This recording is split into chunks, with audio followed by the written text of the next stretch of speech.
thank you for coming out tonight. My name is Eli Hutchinson, and I'm the senior director, clearly. And I'll be presenting Harvey tonight. It is about a man set in like the late 1940s, early 1950s, for those of you who remember the Jimmy Stewart movie about the same time. But this is about a guy whose best friend just happens to be an invisible 6-foot rabbit named Harvey. And this is about how his family and others react to that. It's a comedy.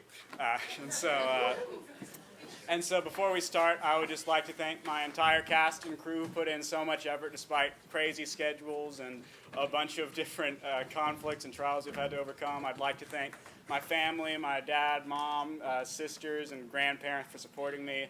I'd especially like to thank my mother and grandmother for going out and getting some of this very nice furniture you see here for me. And Mom, I don't think this show would be anywhere near as good as it is right now without your help. You made this happen, so thank you so much.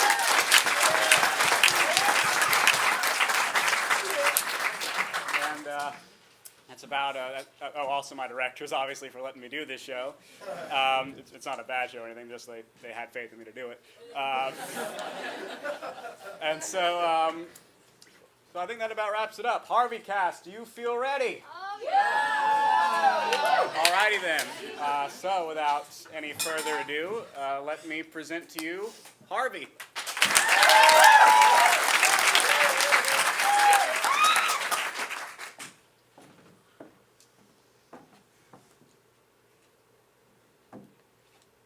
Oh, Mrs. Simmons? No, Mrs. Simmons is my mother, but she has guests right now. Who wants her? Oh, well, hang on just a minute. Oh, yes, just a minute. Psst, Mother. Psst, Mother! Yes, dear. Telephone. Not with all the people here. Tell them I'm busy. But, Mother, it's the society editor of the Evening Newsbee. Oh, the society editor? Well, she's important. Hello, Miss Ellerby? Yes, this is Veda Simmons. Oh, just an afternoon get-together, a tea for the members of the Wednesday Forum. Oh, yes, well, my late mother, Marcella Pinney Dowd. Oh, she was a pioneer cultural leader. She founded the Wednesday Forum. Of course. Yes, Myrtle, how many would you say? Oh, 75 at least. Say 100. 75. Yes, the parlors are festooned with smilax. Yes, festooned. Well, this is the first party that we've had in years. There is a reason, but I don't want it in the papers. Yes, of course. Well, the guest list. Oh, Mother, come. Oh, Miss Ellerby, excuse me, I'll have to call you back. Mother, Mrs. Chauvenet just came in. Miss Eugene Chauvenet, Sr. Her father was a scout with Buffalo Bill. So that's where she got the hat. Yes, now, Myrtle May, I need you to be kind to Miss Chauvenet. She has a grandson about your age. But what difference does it make with Uncle Elwood? Myrtle, we agreed not to talk about that this evening, and that is what this whole party is for. We are working through the older women to the younger group.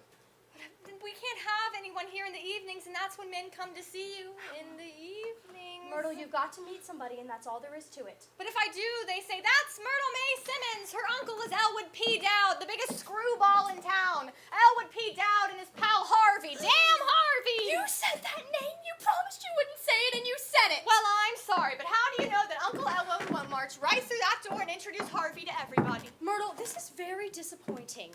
Elwood is the biggest heartache I have, and even if people do call him peculiar, he is still my brother. Plus, he won't be coming around this evening. Are you sure? Of course I am sure. Mother, why can't we just live like other people? Myrtle, need I remind you, Elwood is not living with us. We are living with him. Why did Grandma have to leave all her property to Uncle Elwood? Probably because she died in his arms. People are sentimental like that. You know, you say that all the time, and it still doesn't make sense. She couldn't make out her will after she died, could she? Myrtle, do not be didactic. It's not becoming in a young woman, and men loathe it. I'll do my best.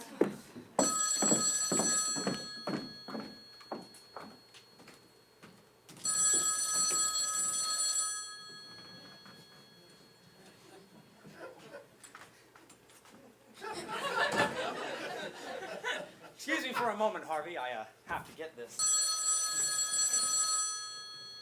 Hello? Oh, I'm sorry, you have the wrong number. But how are you anyway? This is Elwood P. Dowd speaking. Oh, I'll do? Oh, well, thank you. And what is your name, my dear? Miss Elsie Greenawalt. Harvey, it's a Miss Elsie Greenawalt. And how are you today, Miss Greenawalt? Oh, yes. Yes, my dear. Oh, really? Oh, why, I would be happy to join your club. I am actually a part of several clubs now. The University Club, the Country Club, and the Pinnacle Club at the 4th Avenue Firehouse. I spent a great deal of my time there. Or at Charlie's place, or over at Eddie's bar. And what exactly is your club, Miss Greenawalt? Oh, yes. Oh, Harvey, I get the Ladies' Home Journal, Good Housekeeping, and Open Road for Boys for 2 years for $6.25. Sounds great, I'll take it. And how does it sound to you, Harvey? Oh, yes, Harvey says it sounds great to him as well. Oh, Harvey says he'd like one as well. Yes, 2 subscriptions. Mail everything to this address, 343 Temple Drive. Yes, thank you. Goodbye, my dear. Oh, Harvey, don't you think we better freshen up before we head over to the party? Yes, so do I.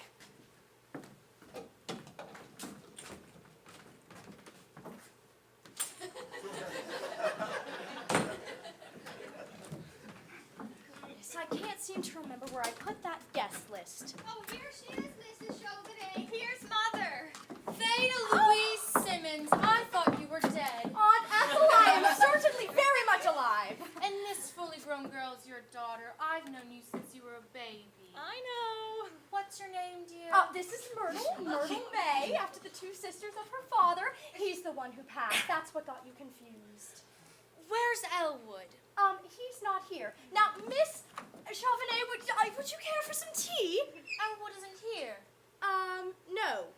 Oh, shame on him. That was the main reason I came. I want to see Elwood. Yes, but there are so many people anxious to speak with you. Do you realize, Veda, it's been years since I've seen Elwood? No, where does the time go? But I don't understand it. I was saying to Mr. Chauvenet only the other night, what on earth do you suppose has happened to Elwood now? He never comes to the club dances anymore. I haven't seen him at a horse show in years. Does Elwood see anyone these days? Yes, Aunt Ethel, Elwood sees somebody. Oh, yes!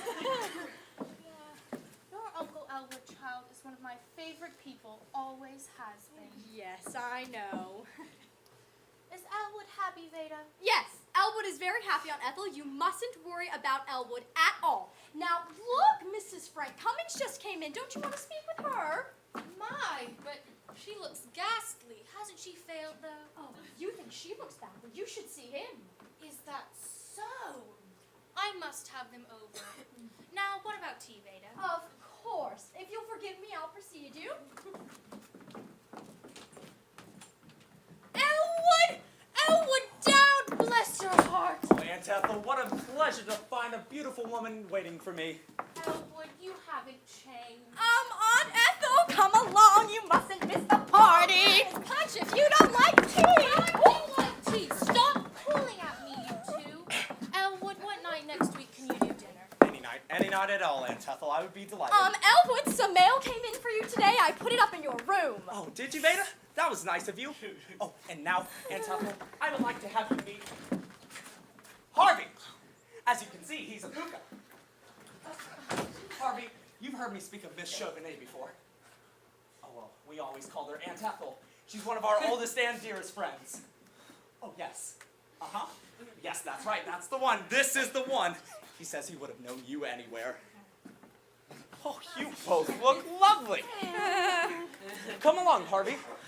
Oh, Aunt Ethel, can you excuse me for one moment? What? Oh, you're standing in his way. Come along, Harvey.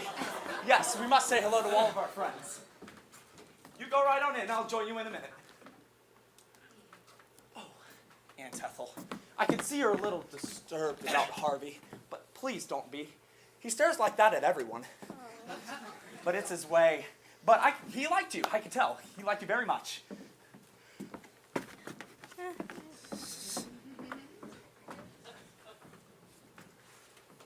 Some tea, perhaps? Not right now. I think I'll better be running along. Oh, but I'm so sorry. I'll be talking to you very soon. Goodbye. Goodbye. Oh, God, oh, God, oh, God! Myrtle, where are you going? Up to my room. He's introducing Harvey to everyone, and I can't face those people now. I wish I were dead. Come back down here. Stay with me. We'll get him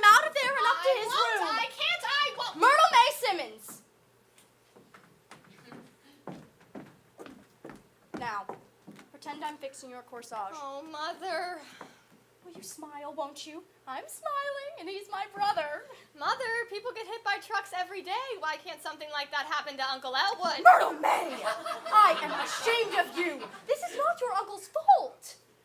There he is, talking to Mrs. Halsey. Is Harvey with him? Oh, what a thing to ask. How can I tell? How can anyone tell but Uncle Elwood? All right.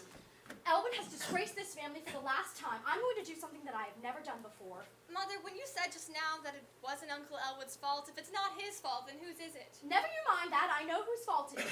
Now you just smile and go on in there as though nothing happened. Elwood, can I speak for you, dear? You're no match for Uncle Elwood. You'll see. Oh, Mother's waiting for you. Hello, sister. Excuse me, Harvey. Elwood. Would you mind sitting in here until the end of the party, Elwood? I have to speak with you. It's very important. Oh, why, yes, sister. I happen to have a little bit of free time, and, well, you're welcome to all of it. Would you like Harvey to wait as well? Yes, I would.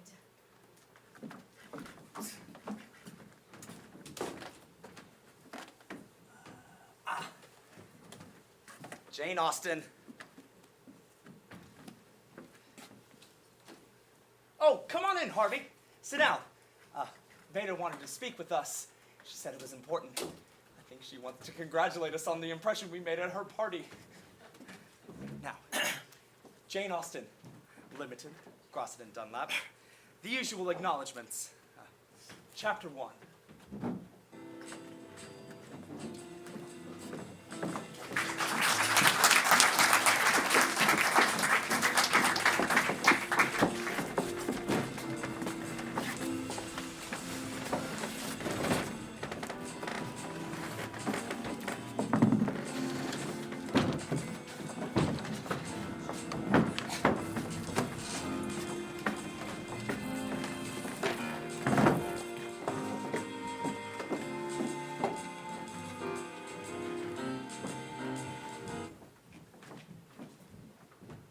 Mrs. O.R. Simmons, 343 Temple Drive. Is that right? Oh, yes, that's our childhood home. It's old, but we love it. And you wish to enter your brother here at the sanitarium for treatment. Your brother's name? It's, Mrs. Simmons, what is your brother's name? Oh, I'm so sorry. Life is not really easy for any of us right now, but I'll just keep my head up and go on. It's what I keep telling Myrtle May, what Myrtle May keeps telling me. She's so heartbroken over her Uncle Elwood. Oh, Elwood P. Dowd, that's it. Elwood P. Dowd. His age? 47, the 24th of last April. He's a Taurus. Taurus the bull. I'm a Leo and Myrtle's on a cusp. 47. Is he married? Oh, no. He always stayed at home. He loved his home, was a homeboy. You have him with you now. Yes, he's in a taxi cab in the driveway. Wilson? Would you step down to a taxi in the driveway and ask Mr. Dowd if he would be good enough to step up to room number 24 South Wing G? Ask him. This is his sister, Mrs. Simmons. Oh, I would be certainly glad to escort him. Thank you. The rates here, Mrs. Simmons. You'll find them printed on this card. Oh, that'll be covered by my mother's late estate. Marcella Penny Dowd. Judge Gaffney is our attorney. All right. I'll see if Dr. Sanderson can see you now. Dr. Sanderson, I want to see Dr. Chumley himself. Oh, Mrs. Simmons, Dr. Chumley sees no one. Dr. Sanderson is the one who sees everybody. Oh, but I don't want to be pushed off to any second fiddle. Oh, Dr. Sanderson is nobody's second fiddle. He's young, of course, and he hasn't been out of medical school very long, but Dr. Chumley tried out 12 and kept Dr. Sanderson. He's really wonderful. To the patients, of course. All right. Well, tell him I'm here then. Right away. Oh, dear. Oh, Veda, isn't this wonderful?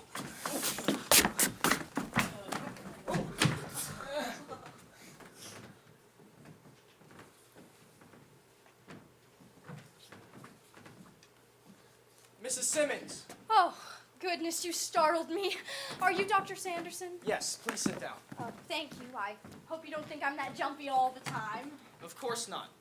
Miss Kelly tells me you are having concerns about your brother. Dowd, is it? Elwood P. Dowd? Yes. Well, it's what Elwood's doing to himself, Doctor. That's the thing. I mean, Myrtle May is young. She has the right to nice friends. She has her whole life ahead of her. That's my daughter. Your daughter. How long has it been since you've experienced any peculiarities with your brother's actions? Well, it started when we first moved home from Des Moines to live with Elwood, and, well, he, Doctor, everything I tell you is confidential, correct? I'm not a gossip, Miss Simmons. I'm a psychiatrist. Right. Well, first off, Elwood drinks. To excess? To excess?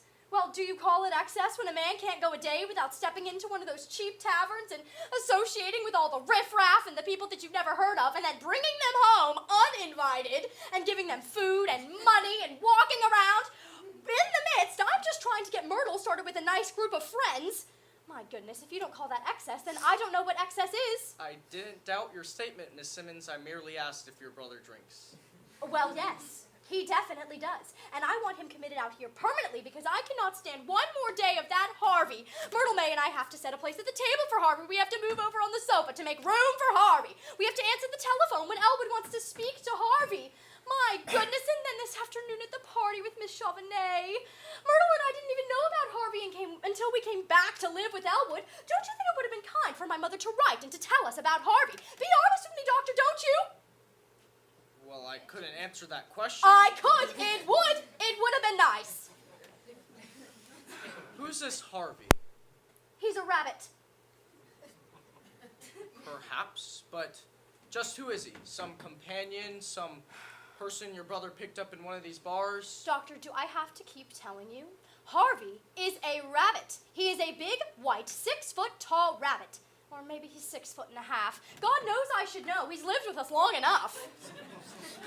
Let me understand this, Miss Simmons. You Do say... I have to keep repeating myself, Doctor? My brother thinks that his closest friend is a big white rabbit named Harvey. The Harvey lives with us. Don't you understand? Elwood buys him things. He buys him railroad tickets. They go everywhere together. He buys him movie tickets. Doctor, I'm going to tell you something that I have never told anybody in my life before. Sometimes, when I'm really tired, I think I see that big white rabbit myself. Oh, isn't that awful? I've never even told Myrtle May that. Miss Simmons... And even worse, he's just as big as Elwood says he is. Now, don't you tell anybody that, Doctor. I am ashamed of it. I can see you've been under a great nervous strain recently. Yes, I have. Great deal of worry. Yes, nobody knows how much, and I am finished with it. I will become conservator of Elwood's estate, and Myrtle May and I will entertain our friends in peace because it is just too much, Doctor. I cannot handle it anymore. Well, I'm going to help you. Oh, Doctor, thank you. Now, why don't you just sit there quietly, and I'll be right back.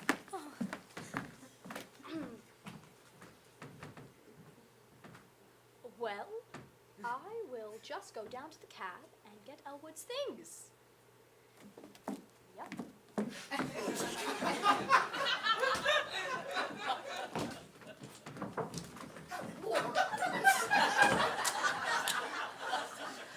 Mrs. Simmons? Sound the alarm, Wilson. That woman must not leave these grounds. She can make a getaway, Doctor? Her condition is serious. Go after her. Oh, I can't believe it. Main gate? Henry, allow no one out of the main gate. We're looking for a patient. Shouldn't have left her alone, but no one answered the buzzer. Wilson wasn't south, Doctor. Well, what have we available? Room number 13, Upper West R is ready, Doctor. Have her taken there immediately, and I'll prescribe preliminary treatment. And contact his brother. Elwood P. Dowd is his name. Get him on the telephone, please. But, Doctor, I didn't know it was the woman who needed the treatment. She said it was for her brother. Well, of course she did. It's the oldest dodge in the world. Always done by a cunning type of psychopath. She apparently knew her brother was going to commit her, so she came out here to discredit him. Get him on the telephone, please, Miss Kelly. But, Doctor, I thought that the woman was all right, so I had Wilson take the brother up to room number 24 South Wing G. He's there now. You had Wilson take the brother in? You're not serious, are you, Miss Kelly? Oh, I did, Doctor. I did. Oh, Doctor, I'm terribly sorry. Oh, well then, if you're sorry, that fixes everything.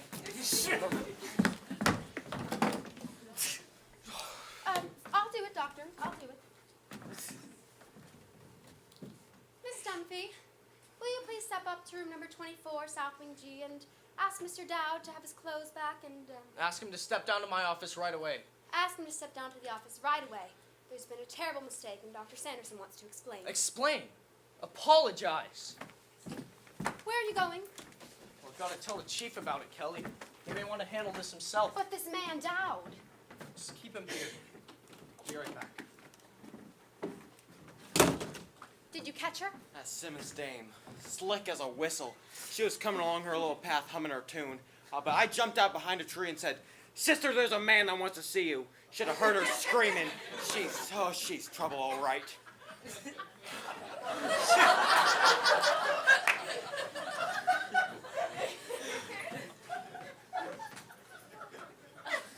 You're Mr. Dowd? Elwood P. I'm Miss Kelly. Oh, let me give you one of my cards. If you should want to call me at that number. Don't call me at this one. That's the old one. Oh, thank you. Please, be seated. Oh, after you. Oh, no, I really can't, thank you. I'm in and out all the time, but you mustn't mind me. After you.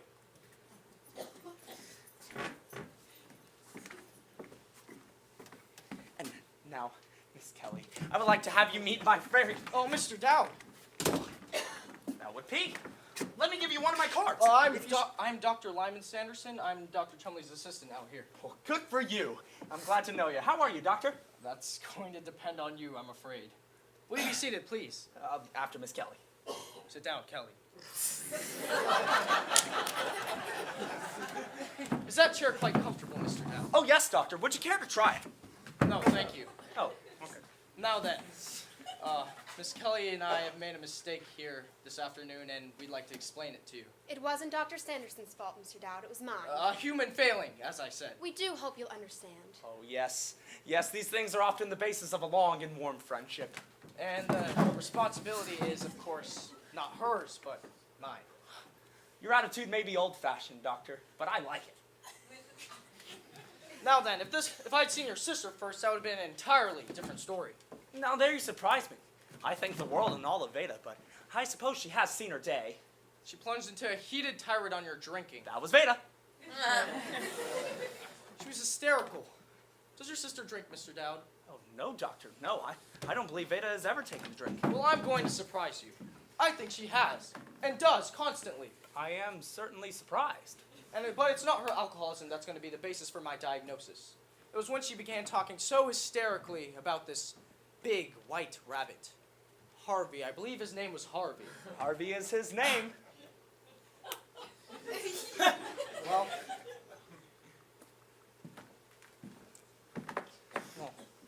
Now, Dr. Sanderson, I can't go any further without... let me make my point first, Mr. Dowd. Your sister's condition is serious, and I would like to prescribe preliminary treatment, but that means she must be committed here temporarily. Well, I've always wanted Veda to have everything she needs. Exactly. But I wouldn't want her to stay out here unless she liked it out here and wanted to stay out here. Well, of course, but did Mr. Wilson get what he went after? Yes, doctor. What was Mrs. Simmons' attitude? Not unusual, doctor. Now, she will have to be committed here temporarily, but I'll need you to sign these commitment forms as next of kin, just as a formality. Oh, you'd better have Veda do that. She does all the signing and managing for the family. She's really good at it. I'm afraid we cannot disturb her now. Oh, perhaps I'd better talk it over with our attorney, Judge Gaffney. Later on. Tell him I advised it. And it isn't as if you couldn't stop by and make inquiries. We'd be glad to have you. I'll make out a full visitor's pass just for you. Now then, Mr. Dowd, it's been a great pleasure to have this talk with you. Well, I've enjoyed meeting you and Miss Kelly. Well, since we've seemed to have enjoyed this so much, let's keep right on. I'd like to invite the both of you to come with me now down to Charlie's place and have a drink. When I like people, I tend to stay right with them. Well, I'm afraid we can't do that. We don't go off duty till 10 o'clock at night. Well, let's go to Charlie's at 10 o'clock tonight. Well, And you, Miss Kelly? Dr. Chumley doesn't allow members of staff fraternizing, but perhaps we could manage it. I'll pick you up out here in a cab at 10 o'clock, and the four of us will spend a happy evening. I want you both to become very good friends with a very dear friend of mine. Well, you said later on, so later on it will be. Goodbye now.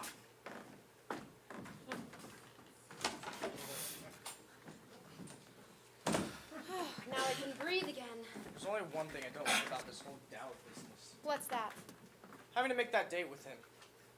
I guess I will go, but you don't have to go. Oh, well, I'd go to have a drink with him if you weren't going. Of course you would.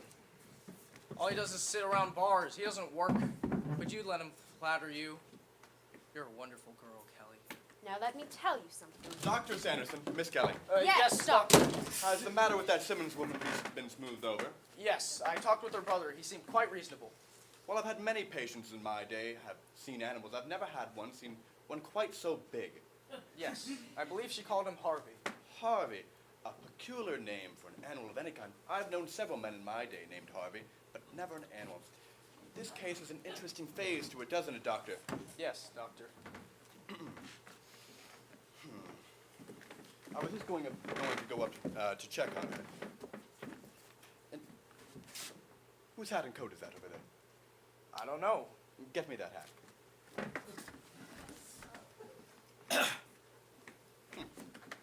How peculiar. There's 2 holes. Well,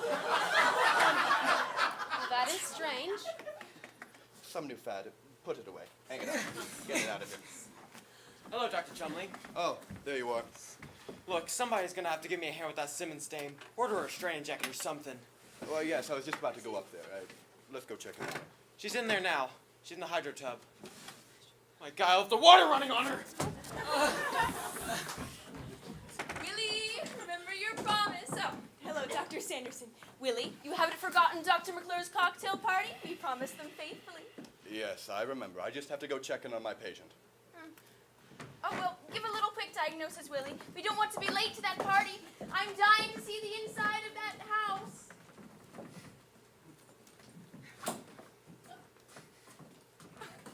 Good evening. Oh, good evening. I am Mrs. Chumley, Dr. Chumley's wife. That is my name, Elwood P. Let me give you one of my cards. If you should want to call me at this number. Don't call me at that one. That's, well, the old one. Thank you. Is there something I can do for you? What did you have in mind? You seem to be looking for someone. Yes, I am. I'm looking for Harvey. I seem to have left without him. Harvey, is he a patient here? Oh, no, nothing like that. Does he work here? No, he's what you might call my best friend. He is also a puka. He came out here this afternoon with Veda and I. Where was he when you last saw him? In that chair there, with his hat and coat on the table. Well, there doesn't seem to be any hat or coat here now. Perhaps he left? Apparently. I can't seem to find him anywhere. What was that word you just said? Puka? Yes, that's it. Is that something new? Oh, no. As I understand it, that's actually something quite old. Really, I had never happened to hear it before.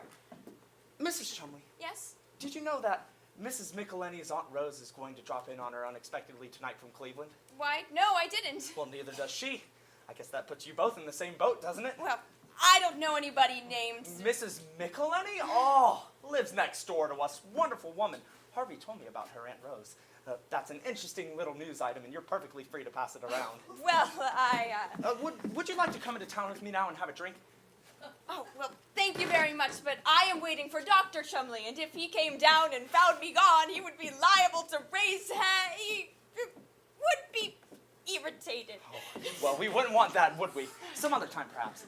I'll tell you what I'll do, however. What will you do, however? If I'm your- interested. If your friend comes in while I'm still here, I'd be happy to give him a message for you. Would you do that? I'd certainly appreciate that. Oh, no trouble at all. I'll write it down on the back of this. Oh. What is it you'd like me to tell him if he comes in while I'm still here? Tell him to meet me downtown, if he has no other plans. Harvey knows where. Harvey knows this town like a book. I'll tell you what. What? Doctor and I are going downtown to 12th and Montague. Dr. McClure is having a cocktail party. A cocktail party at 12th and Montague? We're going there in just a few minutes. We'd happily give your friend a lift into town. Oh, I'd certainly hate to impose, but I'd really appreciate that. Oh, no trouble at all. Dr. McClure is having this party for his sister from Wichita. I didn't know Dr. McClure had a sister from Wichita. Oh, you know Dr. McClure. No. But Oh, are you sure you haven't time to come into town with me and have a drink? I really couldn't, but thank you just the same. Oh, well, some other time maybe. Thank you. Well, it's been great meeting you, and I hope to see you again. Yes, so do I. Goodbye now. Oh, and you can't miss Harvey. He's very tall, like that.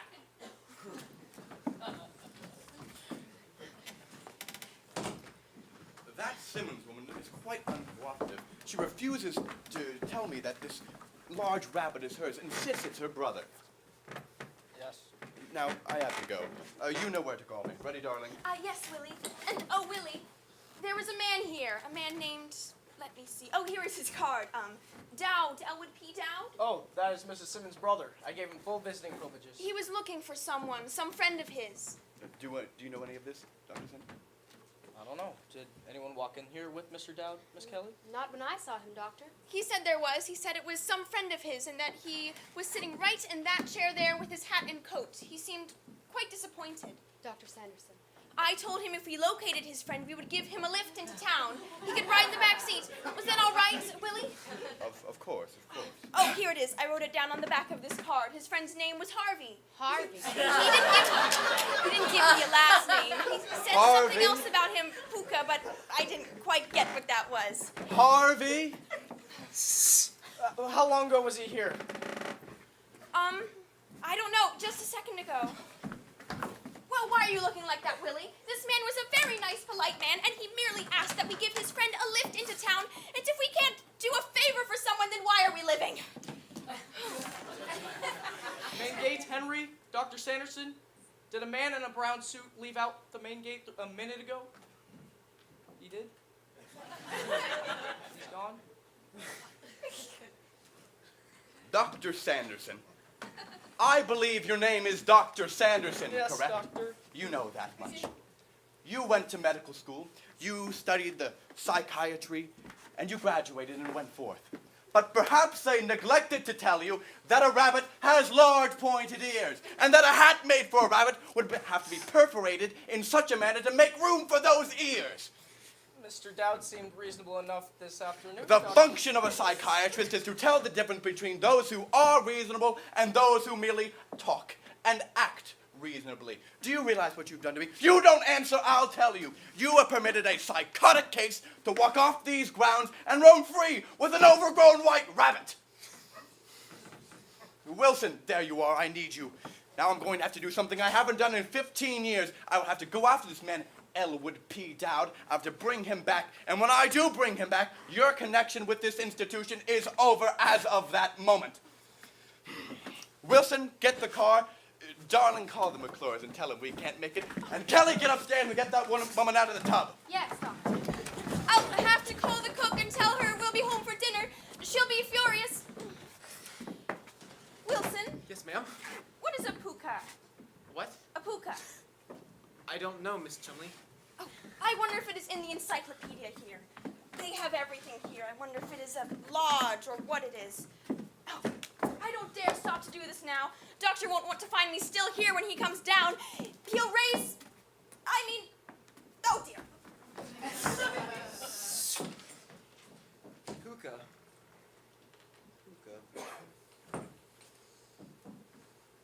Old Celtic mythology. A fairy spirit in animal form, always very large. A puka appears here and there, now and then, to this one and that one, at its own caprice. A wise but mischievous creature. How are you, Mr. Wilson? How are you, Mr. Wilson? Well, who in the encyclopedia wants to know? Oh, to hell with it.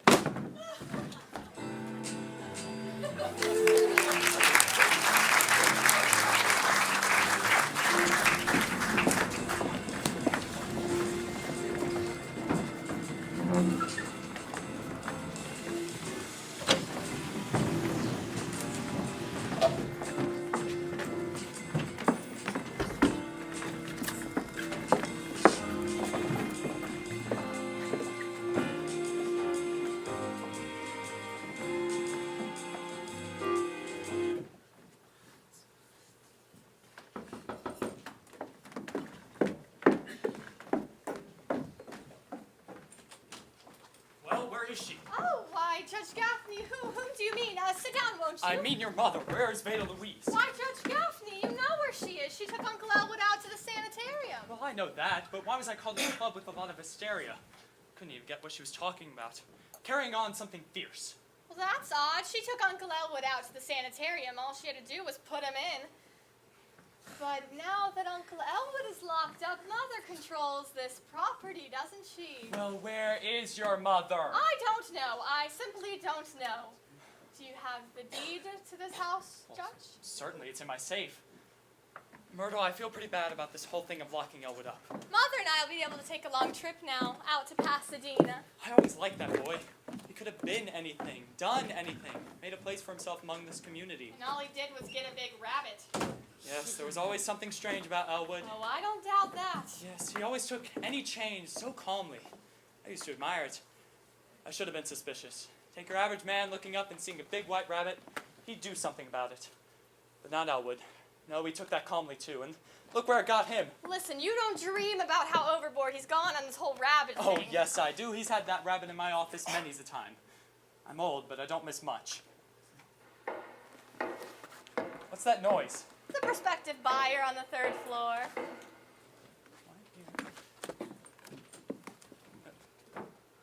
Oh, Mother, look!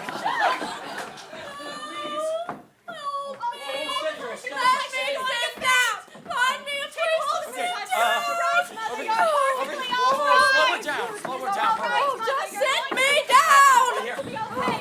Goodness. Mother, what happened to you? Oh, Mar, I want you to sue them. They put me in and they let Elwood out. Oh, what's this? What, Mother? Oh, my goodness. Look at my hair. Why? Well, what did you say? What did you do? You must have done something. I didn't do anything. I told them about Elwood, and then I went downstairs to go get Elwood's things, and this man jumped out at me from the woods, and he was a white slaver. I know he was because he was wearing one of those white suits, and that's how they advertise. A man? Well, Mother, what did he do? Oh, my goodness. Go on, Veda. Go on, girl. Oh, poor Mother. Was he a young man? Myrtle May, perhaps you better leave the room. Oh, now I should say not. Go on, Mother. Go on, girl.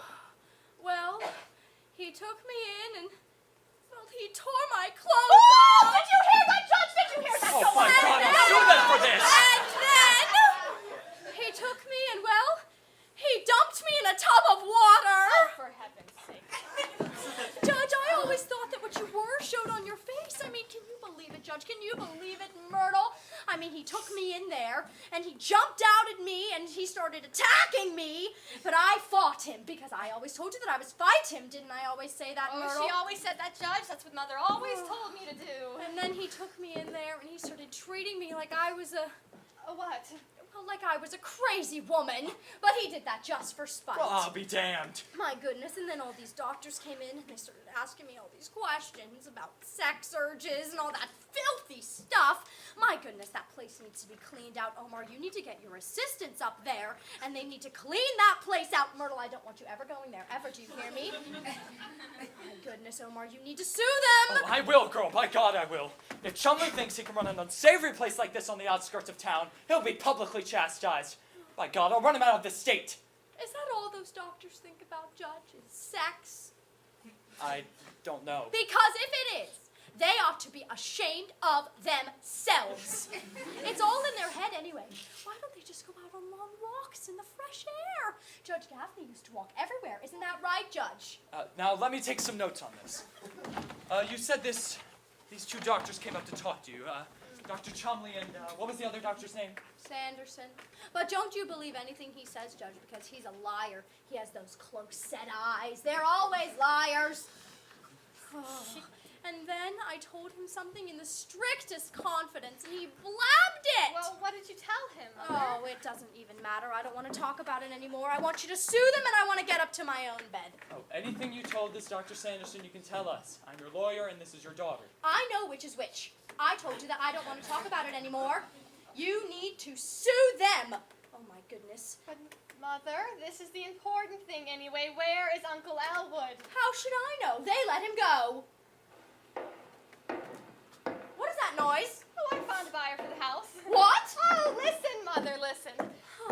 We still got to find Uncle Elwood. No matter who jumped out at you, we still got to lock up Uncle Elwood. Well, I don't know where he is. Judge, you take him in next time. Just wait until Elwood hears what they did to me. Oh, just wait. He won't stand for it. Omar, don't forget to sue them. Myrtle May, I hope never, ever, ever in your life does anybody ever take you and dump you into a tub of water.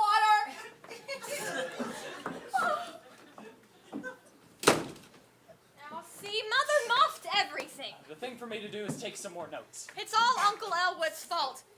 He found out what she was up to, and he had her put in, and then he ran. No, don't talk like that. Your uncle thinks the world and all of your mother. Well, I'm not giving up. We'll get detectives, and we'll find him. And besides, you better save some of that sympathy for me and Mother. You don't realize what we have to put up with. Just wait till I show you something he brought home 6 months ago. Oh, we hid it out in the garage. Wait till I show you, Judge. Wait till I show you. All right, I'll wait. Okay, is he here? What? What's That this? crackpot with the rabbit, is he here? No, and who may I ask are you? Not here? Doctor!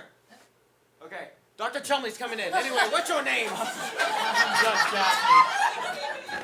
Where's Chumley? This guy says his name is Judge Gaffney, Doctor. Good evening, Judge. Let's not waste time. Has he been here? Who Elwood know? But see here, Doctor, I think... They're sly. They're cunning. But I get them. I always get them. Have you got the places we've been, Wilson? Right here. Read it. We've been to 17 bars. Eddie's Place, Charlie's Place, Bessie's Barn Dance, the 4th Avenue Firehouse, the 10th, the 11th, the 9th Avenue Firehouse, just to make sure, the Union Station, and the grain elevator. Say, why does he go down to the grain elevator? the foreman is a friend of his. He has many friends, many places. We have come by here to ask Miss Simmons if she might have any other places we could look for him. Doctor, I regret to inform you that Mrs. Simmons has retained me to file a suit against you for what happened to her at the What? sanitarium this afternoon. A We're on that suit? subject. I believe What that- happened this afternoon was an unfortunate mistake, and I have discharged my assistant who made it. And I'm prepared to take full charge of this man's case, personally. And it interests me. And my interest in a case is something no amount of money can buy. But this business You this can ask afternoon- any of them. This afternoon, Doctor. Water under the dam.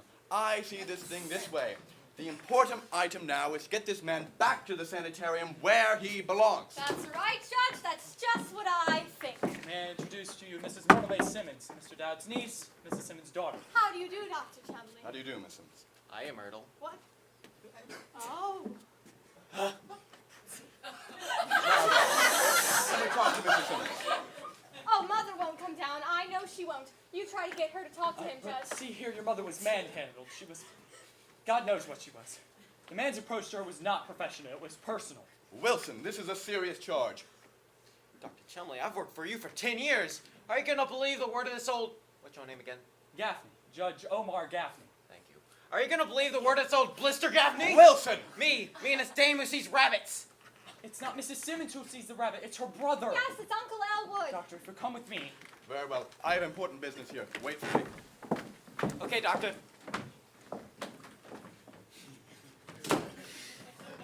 So, your name's Myrtle May. Oh, yes. You know, if we catch your uncle, you'll be liable to come out to the sanitarium on visiting day. Oh, I really don't know. I'm not very close with my Well, if uncle. you do. I'll be there. Oh, you will. Oh, Sure. that's lovely. And if you don't see me around late, stick around.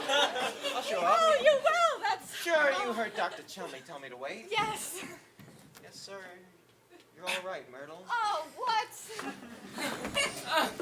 Not only you not a guy's nice build, but you kid, you got some else too. What? You got the screwiest uncle that ever stuck his face in a nut house.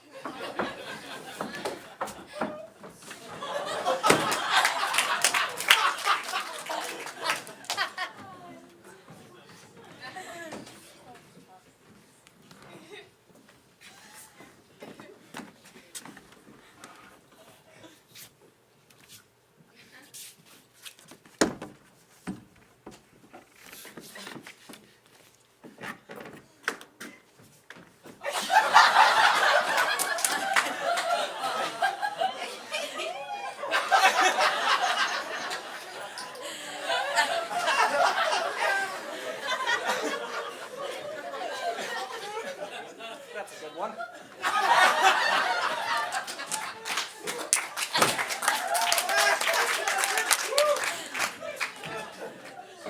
Doctor, I am suing you for $50,000 and there's nothing you can do about it. Miss Simmons. Hello. Yes. Yes. No. This painting. That painting happens to be the pride of our home. I'm so sorry. This is Dexter 1567. Some man, I forgot his name. He came in and was here for the sittings and then he left. Well, I suppose if you have the money to pay someone, you can persuade persuade them to do anything. Dr. Chumley, when you pulled me out of that tub at your place, what did I tell you? You expressed yourself. I don't remember the words exactly. I said, Dr. Chumley, this is a belated civility. Isn't that what I said? You said something of the sort, yes. Well, let me teach you a lesson real quick since you're here. I took a course in art this past winter, and the only difference between a fine oil painting and something mechanical like a photograph is simply this. A photograph shows the reality, while a painting shows the dream behind it. It's the dreams that keep us going, that separate us from the beasts. I mean, I wouldn't even want to live if it was just wake up, eat, put my clothes on, take them off, put them back on again. Oh my! Dr. Harvey! Harvey! Oh goodness, doctor, that is not my mother! I would hope not. Elwood's been here, doctor, he's been here! Yeah. Yes! Oh, I'll get it. Hello. It's your brother. Oh, let me speak to him. Hello? Elwood? Ah, yes, dear. Hello. How are you? Where are you, Elwood? Where are you? Oh, he says he wants to know if Harvey's here. Tell him Harvey is here. But he isn't. Tell him he is. That way we'll find out where he is. Humor him. Okay. Yes, Elwood. Harvey is here. Why don't you come on home, Elwood?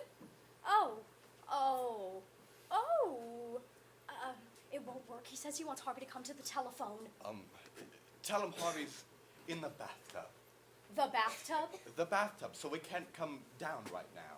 Oh, Then you'll tell us where he is and we can send him over. okay. Elwood, Harvey is here, but he can't come to the phone right now because he's in the bathtub. Yes, I will send him over right when he's dry. So where are you, Elwood? Where? Elwood? Elwood! Oh! Did he hang up? He said that Harvey just walked in the door and I should check the bathtub because there's a stranger in it. However, I know where he is. He's at Charlie's place over at 12th and Main. 12th and Main, that's one down and two over, correct? Yes. Doctor, where are you going? I'm going to get this man and put him back in the sanitarium where he belongs. Oh, no, Doctor, you can't do that. I'm warning you. Do you consider your brother a dangerous man? Dangerous? Why? Well, I won't tell you why. But if I didn't, why would I be asking for a permanent commitment for him? I must observe this man. I must see his face as he talks his creature. You say he talks his creature, correct? Oh, yes, they tell each other everything. What? I said, yes, of course they talk to one another. But don't go after him, Doctor. You'll regret it if you do. You underestimate me, Miss. Oh, you underestimate my brother. I can handle him. You can handle him. That's what you think. Hey, Myrtle May, please check and see who's in the bathtub. Oh, shoot.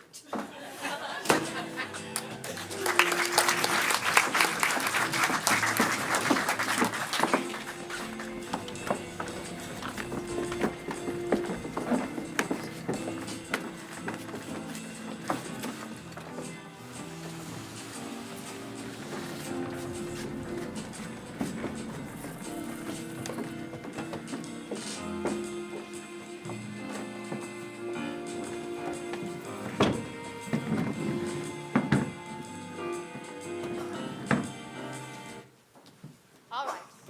Thank you. I may call later. Here's your stuff from upstairs, Doctor. It's all packed. Thanks, Wilson. Look, Kelly, let me know when you hear from the desk sergeant again.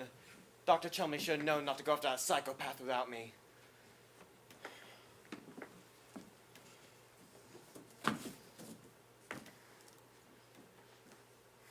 I'd like to help look for the doctor too, Mitt Wilson. It's awfully swell of you, Doctor, after he gave you the brush. I've no resentment against Dr. Chumley. He was right and I was wrong. Chumley's the biggest man in his field. It's a shame for me not to work for him. You're not so small yourself, Doctor. Thanks, Wilson. So much. Dr. Sanderson. Yes? Well, Doctor, I'd like to say that I wish you a lot of luck too. I'm sorry to see you leave. Are you sure you can spare these good wishes, Miss Kelly? On second thought, I guess I can't. Forget it.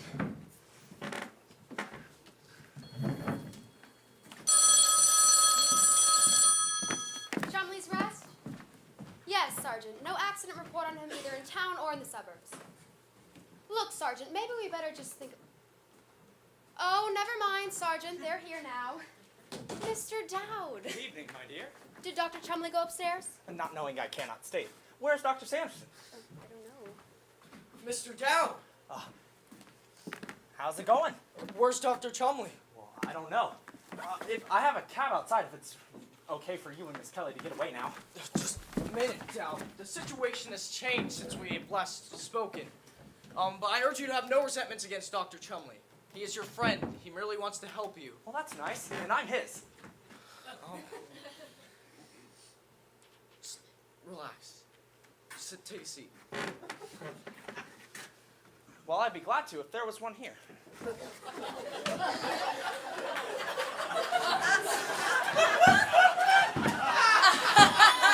Now, if you'll take a cooperative battle, that'll be half the battle. We all have to face reality, Dowd, sooner or later. Doctor, I've been alive for 40 years. I've been facing reality all through it. And I'm happy to state that, well, I finally won over it.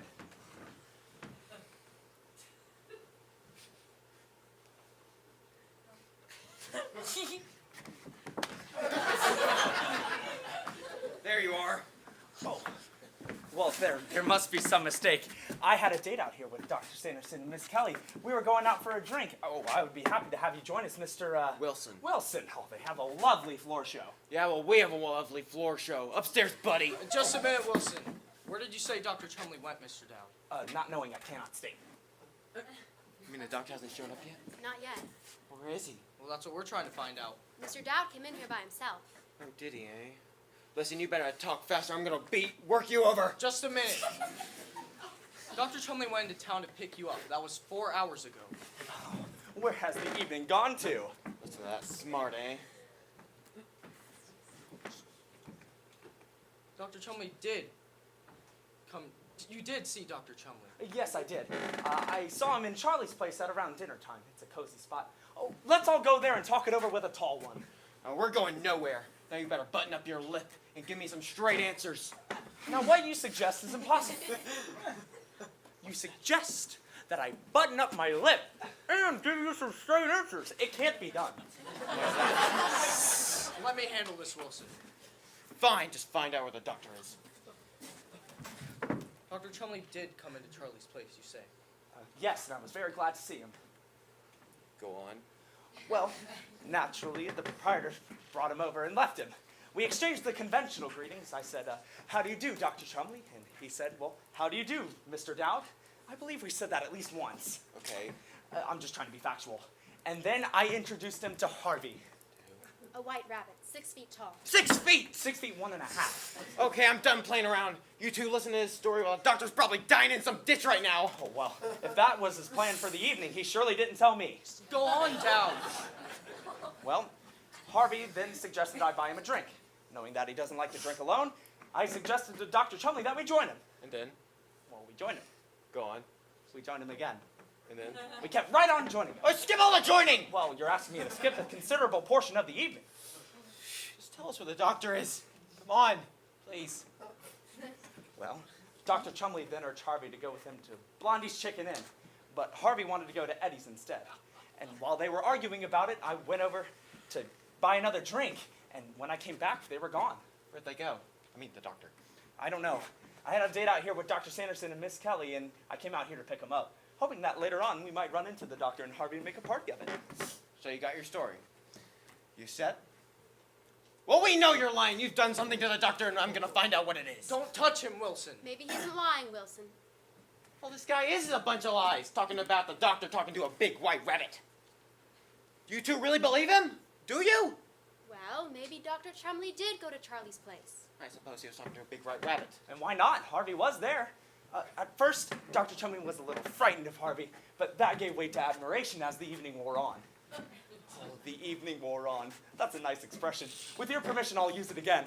The evening wore on. With your permission, I'm gonna knock your teeth down your throat. Mr. Wilson, haven't you some old friends you can go and play with? This guy! He couldn't have come out with a normal case of DTS. No, he had to come out with a big 6-foot rat. Well, stimulating is all this is. I really must be getting downtown. Mr. Dowd. Yes, my dear. Hold your hand. Yes, if you want to. Poor Mrs. Chumley is so worried. Can you please try and remember something that can help us? Please. I would do anything for you, my dear. I would almost be willing to live my life over again. Almost. But I'm afraid I've told it all. You're sure? Quite sure. But ask me again, won't you? I liked that warm tone you had in your voice just then. So did I. What? Nuts. Oh, I really must be getting downtown. I have things to do. Mr. Dowd, what is it you do? Well, Harvey and I sit in the bars and have a drink or two and play the jukebox. We first enter as strangers, and soon we have friends. They come over to us, they sit with us, they drink with us, and they talk to us. They tell us the big, horrible things they've done, and all the big, wonderful things they will do.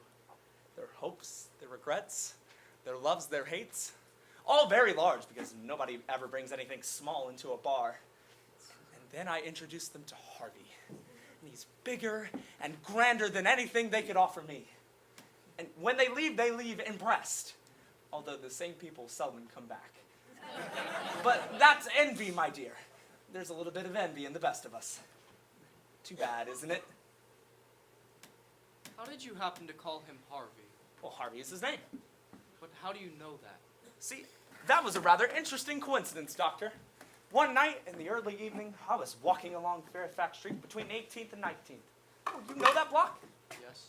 Well, I was walking down the street when all of a sudden I hear behind me, "Hello, Mr. Dowd." Well, I turn around, and there's this great white rabbit leaning against the lamppost. Well, I thought nothing of that, because when you've lived in a town as long as I've lived in this one, you come to realize that, well, everybody knows your name. So naturally, I went over to talk with him. And soon we began talking, and soon he said, well, I said, "You have the advantage of me. You know my name. I don't know yours." He turns and he looks at me and he says, "Well, what name do you like?" Well, I didn't even have to think for a minute. Harvey had always been my favorite name, so I said, "Harvey." And this is the most interesting part of the whole thing, Doctor. He looks me dead in the eyes and he says, "What a coincidence. My name just happens to be Harvey." What was your father's name, Dowd? John Frederick. When you were a child, you had a playmate, didn't you? Someone whom you spent many happy, carefree hours? Oh, yes, Doctor, didn't you? Well, what was his name? Vern Michelini. Oh, did you know the Michelinis, Doctor? No. Oh, there were a lot of them, and they circulated. Wonderful people. Think carefully, Dowd. Wasn't there someone, somewhere, sometime, whom you knew by the name of Harvey? No, Doctor, no. Maybe that's why I had such hopes for it. Come on, Wilson. We'll take Mr. Dowd upstairs now. I'm taking him nowhere. You've made this your story by letting him talk here while we all forget about the doctor. Well, this is your story now. You run it. Come on, Dowd. Elwood. Oh, very well, Lyman. But I'm afraid I can't visit for long. I did promise Harvey that I would take him to see the floor show.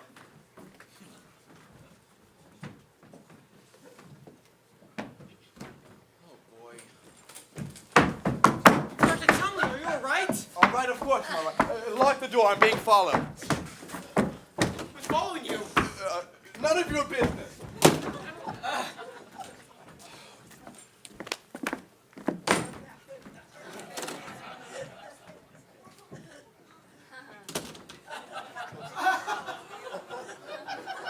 Oh.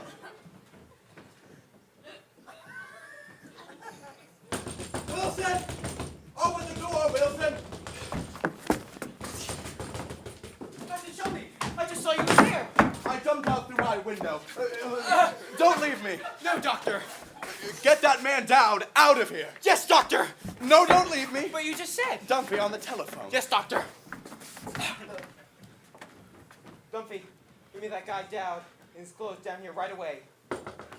Don't leave me. Just a minute, doctor. Yeah. Where's Dr. Chumley? Hi, Myrtle. Chumley, we've got to talk to you. This thing is serious. It certainly is. More serious than you suspect. Is there somewhere we can talk? Not in there. The doctor doesn't want you in his office. No, sir.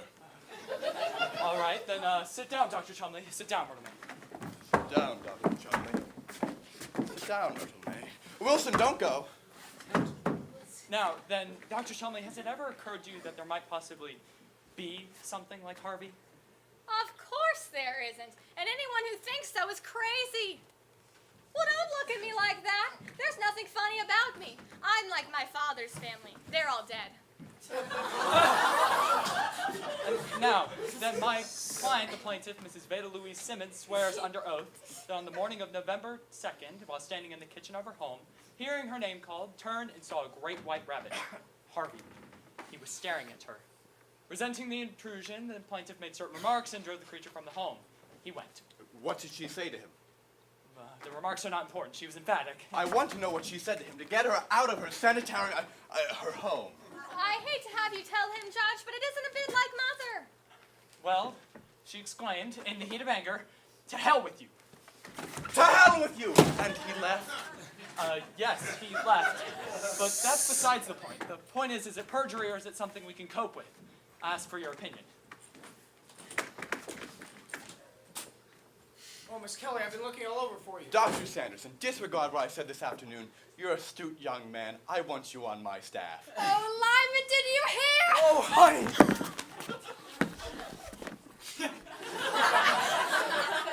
See you later. Well, Doctor, you're just going to have to keep Uncle Elwood out here. No, I want this place the way it was before he came in here this afternoon. I know what you mean. Oh, well, it certainly can get on anyone's nerves the way Uncle Elwood knows what's going to happen before it happens. For instance, this morning, he said that Harvey told him that Mrs. McElhenney's Aunt Rose was going to drop in on her unexpectedly tonight from Cleveland. And did she? Did she what? Aunt Rose, did she come just as Harvey said she would? Oh, yes, those things always happen the way Uncle Elwood says they will. But what of it? What do we care about the McElhenneys? And you say these sort of things happen often? Yes, and isn't it silly? Uncle Elwood says that Harvey tells him everything, that Harvey knows everything. How can he when there's no such thing as Harvey? Fly specks. I've been spending my life among fly specks, while miracles have been leaning on lampposts on 18th and Fairfax. Oh, good. Nobody here but people. Oh, Mother, you promised you wouldn't come out here. Good evening, Myrtle. Now, I brought Elwood's bathrobe. Why are you all just standing around? I thought you would be committing him. Come over here, girl. I will not come over there. How about you and me step out this Saturday night, Myrtle May? Certainly not! Myrtle May, come here. I'm sorry. Now, is it settled? It will be.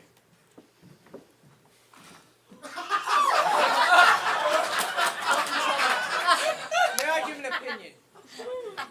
His opinion? Judge, she's the one I was talking about, the one with the eyes. It's my opinion, it's my diagnosis, that Mr. Dowd is a victim of autosuggestion. I'm sorry, no. Third-degree hallucination, and the other party is a victim of autosuggestion. I suggest formula 977 for Dowd and bed rest for... You do? It's my diagnosis, doctor. Mr. Dowd will no longer see this rabbit. It's worked in hundreds of psychopathic cases. Do not call my brother a psychopathic case. We've never had anything like it in our family. If you didn't think that Uncle Elwood was a psychopathic case, then why did you bring him out here? Well, where else was I going to bring him? I couldn't put him in jail, could I? I'm not Gosh. sure a solution of this kind will work in a case of this kind, Doctor. It always has. Well, Harvey always follows Edward's home. He does? Yes, but if you give the formula to Elwood, then he won't see Harvey, so he won't let him in.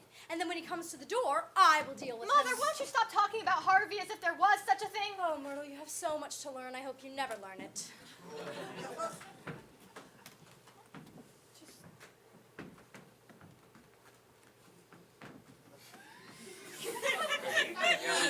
Elwood, I have your bathrobe. Oh, thank you, Beta. Well, you, Doctor. What's your decision? We've got to do something. Must do something, I should say so. It is imperative. Well, while y'all all think about this, why don't we all go down to Charlie's and have a drink? Elwood, no, you're staying here. Yes, Uncle Elwood. Stay here, son. You want me to stay? I want to leave. An element of conflict in any situation is great. It means everybody's participating and nobody feels left out. I like that. Oh, Doctor, how did you get along with Harvey? Shh. Well, what's your decision? What? What was your answer? I must be alone with this man. Please, you all step in the other room. I'll have my diagnosis in a moment. Do hurry, Doctor. Elwood, you stay here. Let me get you this chair. Here it is. Is there anything else I can get for you? Oh, what'd you have in mind? Now, Mr. Dowd, what kind of man are you? Where are you from? Didn't I give you one of my cards? Yes.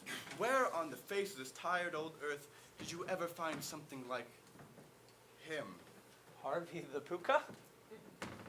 Is it true that he has a function? That he gets advance notice? I'm happy to say it is. Harvey is versatile. Harvey can stop clocks. What? Oh, you've heard that expression, Doctor? His face could stop a clock? Why, yes. Well, Harvey says that he can look at your clock and stop it. And you can go as far away as you like, with whomever you like, and wherever you like. You mean he actually... Einstein has overcome both time and space. Harvey has not only overcome time and space, but any objections. I know where I'd go. Where would you go? There's a nice cottage town in Akron. Akron? Akron, yes. In that cottage town, there's a grove of maple trees, cool, green, and beautiful. My favorite tree. Do you think... could he? Would he do this for me? Well, he could and he might. I've never heard Harvey say anything bad about Akron. Oh, by the way, Doctor, where is Harvey? You don't know? Well, the last time I saw him, he was with you. Ah. Oh, he's probably at Charlie's. Oh, yes, Charlie's. He's definitely at Charlie's. All right. Excuse me, Doctor. Oh, no, don't go in there. Why not, Doctor? I couldn't say good night without saying goodbye to my favorite friend, Dr. Sanderson. Dr. Sanderson is not your friend. I am your friend. Well, thank you, and I'm yours. And your sister. She's at the bottom of this conspiracy against you. Why, just this afternoon, she had the papers drawn up to have you committed, and she had the deed to your estate and the key to your lockbox, and why, even... My sister did all this in one afternoon? Why, Veda certainly is a whirlwind. God, man, haven't you any righteous indignation? Doctor, for years my mother used to say, in this world, Elwood, oh, she used to always call me Elwood, in this world, Elwood, you must be oh so smart or oh so pleasant. For years, I was smart. I recommend pleasant. You may quote me. Okay, pal, you're discharged. Get your hands off that man. What? Apologize to Mr. Dowd. Why? Apologize? Apologize? I apologize. There's the door. Well, if I leave, I'll remember. Oh, Dr. Sanderson! I couldn't leave without saying goodbye. Just a minute. Doctor, do you agree with my diagnosis? Yes, I find I do. Bring them all in. Thank you, Doctor. Miss Simmons, Judge Gaffney, step in here a minute, please.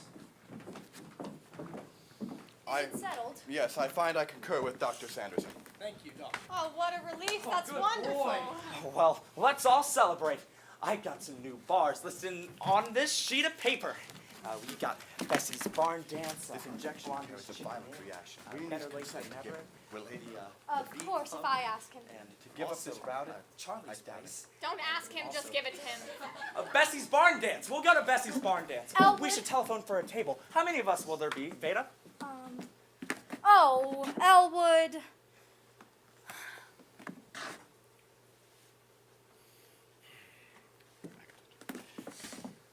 I have an injection 977 for you. It'll be good for you. Now, will you take it? You won't see this rabbit anymore, Elwood. But you will see your responsibilities and your duties.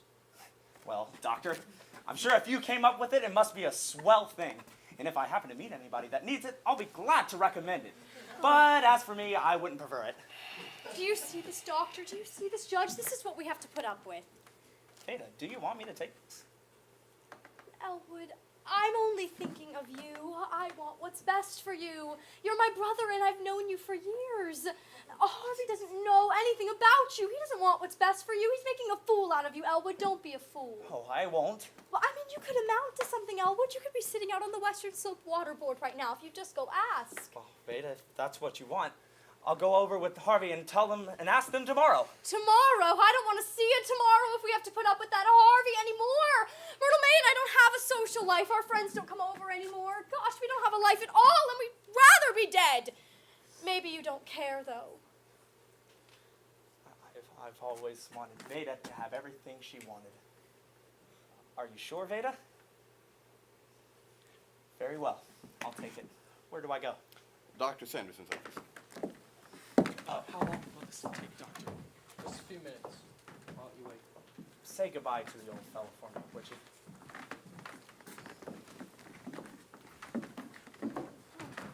Now, Mother, don't fidget. Well, let me get a good night's sleep first. Come in. I'm looking for a little short. There you are, lady.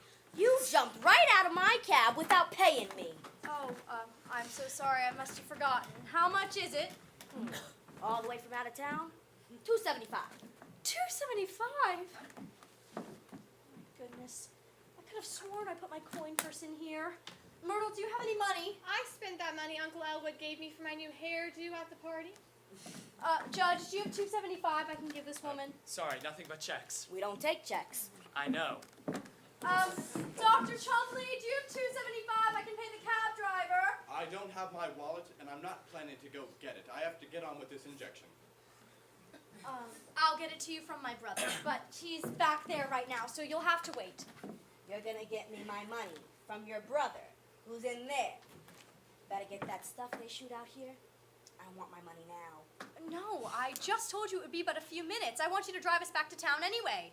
And I want my money now, or I'm nosing this cab back up to town and you can wait by the bus at 6 a.m. Of all the pig-headed, stubborn things. I should say so. What is wrong with you? Nothing $2.75 won't fix. Take it or leave it. I've never heard anything more unreasonable in my life. Dr. Chumley, can you please send Elwood out here for a moment? The cab driver won't wait. Don't be too long. Elwood, dear, I must have forgotten my coin purse at home. Can you please pay this woman $2.75? But don't give her a cent more because she's been very rude. How are you? That is my name, Elwood P. Loughran's mine, EJ.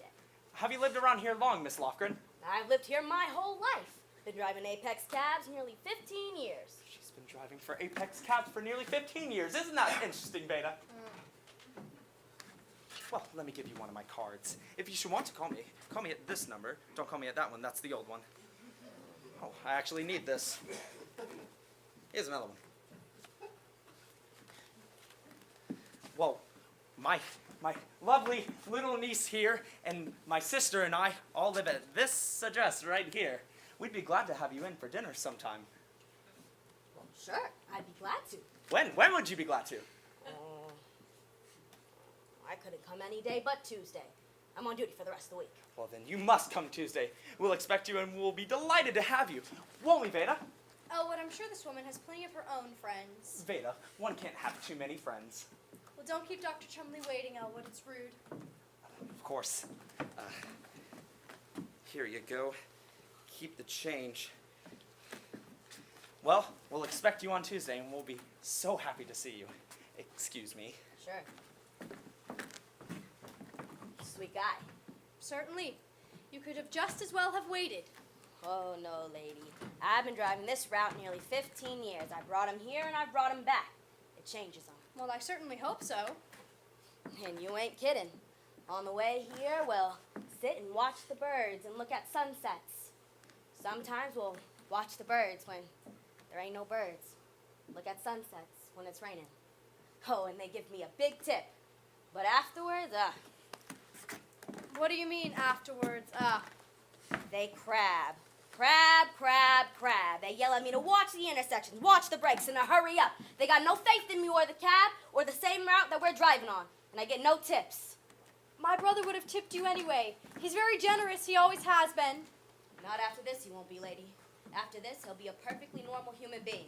And you know what bastards they are. I'm glad I met you. I'll wait at the car.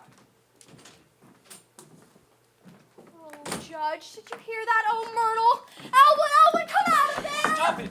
Dr. Chumley is giving the injection now. Stop this. I don't like people like that. I don't want Elwood to be like that. Elwood, Judge, do something now! You shut up! I have lived longer than you. I remember my father. I remember your father. What is going on here? What's going on, doctor? Is the witch sounding off She again? wants to stop the injection. You haven't given it to him yet, have you? No, but we're ready. Wilson, get her out of here. Oh, you let go of me, you white slaver!